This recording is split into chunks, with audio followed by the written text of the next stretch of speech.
ആധുനിക കാലത്ത് ഒരു ലോകത്തിലെ ജനതയുടെ ചരിത്രത്തിലെ ഏറ്റവും വലിയ പ്രതിസന്ധി എന്ന് പറയുന്നത് മാലിന്യ നിർമ്മാർജ്ജനമാണ്.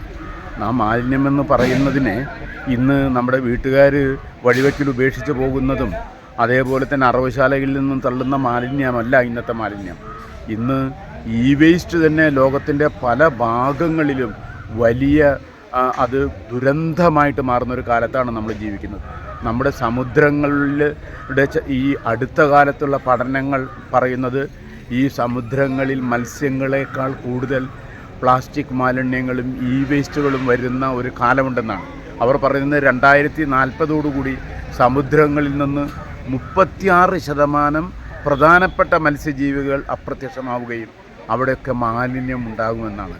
മാലിന്യം എന്ന് പറഞ്ഞാൽ ഒരിക്കലും ഒന്നിനോടും തരത്തിലും നമുക്ക് ട്രീറ്റ് ചെയ്യാൻ പറ്റാത്ത ഖരമാലിന്യങ്ങൾ സമുദ്രത്തിൻ്റെ ആഴം കുറയ്ക്കുകയും അതിനെ മുഴുവൻ ഒരു ഉഷ്ണജല പ്രവാഹമാക്കിയിട്ട് മാറ്റുകയും ചെയ്യുന്നത് കാലം വരാനിരിക്കുന്ന വിപത്തായിട്ട് പറയാം.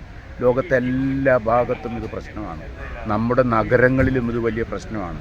ഇത് ശരിക്ക് പറഞ്ഞാൽ എന്താണ് ഈ മാലിന്യത്തെ നമ്മൾ ഉപേക്ഷിക്കുന്നതിൻ്റെ പിന്നിലുള്ളൊരു മലയാളിയുടെ വിവേകശൂന്യതയാണെന്ന് ഞാൻ പറയും. കാരണം മലയാളി ജീവിതത്തിൽ ഒരിക്കലും തന്നെ അവന് മാലിന്യങ്ങൾ അതിൻ്റെ ഉറവിടത്തിൽ തന്നെ നശിപ്പിക്കണമെന്നുള്ള സാമൂഹ്യ വിവേകം ഞാൻ മിക്ക മലയാളികളെയും ഞാൻ കണ്ടിട്ടില്ല. പല മലയാളികളും അവരുടെ മുറികളൊക്കെ വൃത്തിയാക്കുമെങ്കിലും പുറത്തിറങ്ങി നടക്കുന്ന എല്ലാ മനുഷ്യരും ഒന്നിച്ചു കൂടുന്ന ഇടങ്ങളെ മുഴുവൻ മലിനമാക്കുന്നത് മലയാളിയുടെ ഒരു സാമൂഹ്യ ശീലമായിട്ട് മാറിയിരിക്കുകയാണ്. അപ്പോൾ അതിനെതിരെ നമ്മുടെ നാട്ടിൽ ഒരു പോരാട്ടം ആവശ്യമാണ്. ഇന്നിപ്പോൾ ഞാനൊരു ഇലക്ഷൻ കാലത്തല്ലേ നമ്മൾ ജീവിക്കുന്നത്. ഞാൻ ആലോചിച്ച് നോക്കി ഈ മുന്നണികളുടെയൊക്കെ ബന്ധങ്ങളെക്കുറിച്ച്. അവരവരുടെ യഥാർത്ഥത്തിലുള്ള ഈ വലിയ അവരുടെ മാനിഫെസ്റ്റോയിൽ അവരാദ്യം പറയേണ്ട കാര്യമായിരുന്നില്ലേ മാലിന്യ നിർമ്മാർജ്ജനമെന്ന് എനിക്ക് തോന്നിയിട്ടുണ്ട്. കാരണം അതാണ് കേരളത്തെ ഏറ്റവും കൂടുതൽ ബാധിക്കാൻ പോകുന്നത്. ഒറ്റ കാര്യം കൂടി, കേരളം പോലെ ഇത്രയും ജനസാന്ദ്രതയുള്ളൊരു പ്രദേശത്ത് 3.5 കോടി ജനങ്ങൾ ഒരു 93,000 സ്ക്വയർ കിലോമീറ്ററിൻ്റെ ഉള്ളിൽ ജീവിക്കുന്ന ഒരു പ്രദേശത്ത് മാലിന്യം തെരുവുകളിലാണ് കുമിഞ്ഞുകൂടുന്നത്. ഇതിനെതിരെ നമ്മൾ ഇപ്പോൾ ഒന്നിച്ചുകൂടുകയും കൈകോർക്കുകയും ചെയ്തില്ലെങ്കിൽ നാളെ ഈ കേരളം ഇന്നത്തെ ദൈവത്തിൻ്റെ നാട് നാളെ തീർച്ചയായിട്ടും മാലിന്യങ്ങളുടെ നാടായിട്ട് മാറും. കരുതിയിരുന്നോളൂ, ഇത് നാം തന്നെ ക്ഷണിച്ചു വരുത്തുന്ന ദുരിതവും ദുരന്തവുമാണ്.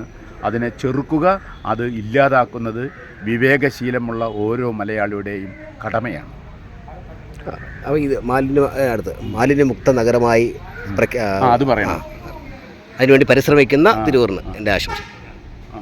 എൻ്റെ പ്രിയ സുഹൃത്ത് വയലാർ വിനോദ്, അയാൾ അടിസ്ഥാനപരമായിട്ടൊരു കലാകാരനാണ്, ഒരു നല്ല കലാകാരനാണ്. അതുപോലെ തന്നെ നല്ല സാമൂഹ്യ പ്രതിബദ്ധതയുള്ള ഒരു സർക്കാരിൻ്റെ ഒരു പ്രതിനിധിയാണ്. അദ്ദേഹം തിരൂരിനെ മാലിന്യമുക്തമാക്കാനുള്ള വലിയ യുദ്ധത്തിൽ ഏർപ്പെട്ടിരിക്കുകയാണ്. ഈ തിരൂരിലെ എല്ലാ അതിരുകളും എല്ലാ ഗ്രാമങ്ങളും അറിയാവുന്ന ഒരാളാണ് ഞാൻ യഥാർത്ഥത്തിൽ.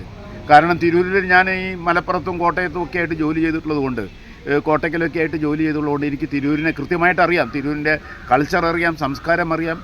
ഈ കേരളത്തിലെ തന്നെ ഏറ്റവും വലിയൊരു കൾച്ചറൽ സെൻറ്റർ കൂടിയാണ് തിരൂർ. അതാണ് വള്ളത്തോൾ മുതലുള്ള കലാകാരന്മാർ, കെ ദാമോദരൻ മുതലുള്ള സാമൂഹ്യ പരിഷ്കർത്താക്കളൊക്കെ ഉള്ള സ്ഥലമാണ് തിരൂർ എന്ന് പറയുന്നത്. ആ തിരൂരിൽ ഒരു വലിയ പ്രൊജക്റ്റ് കൊണ്ടുവരികയാണ്. ഒരു പ്രൊജക്റ്റ് എന്നല്ല ഞാനതിനെ ശരിക്കും വിശേഷിപ്പിക്കുന്നത്, യുദ്ധം എന്നാണ് ഞാൻ വിശേഷിപ്പിക്കുന്നത്. ആ മുനിസിപ്പാലിറ്റിയെ മാലിന്യമുക്തമാക്കാനുള്ള വലിയ യജ്ഞം നടത്തുകയാണ്.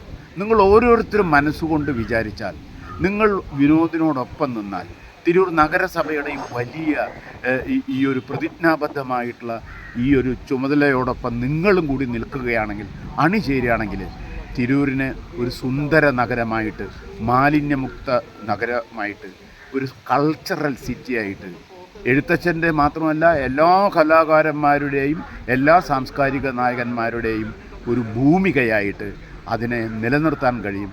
ആ വലിയ സംരംഭത്തിൽ ദയവായി തിരൂരിലുള്ള എല്ലാവരോടും ഞാൻ അഭ്യർത്ഥിക്കുന്നു, നിങ്ങൾ കൈകോർക്കുക, ദയവായി അണിചേരുക.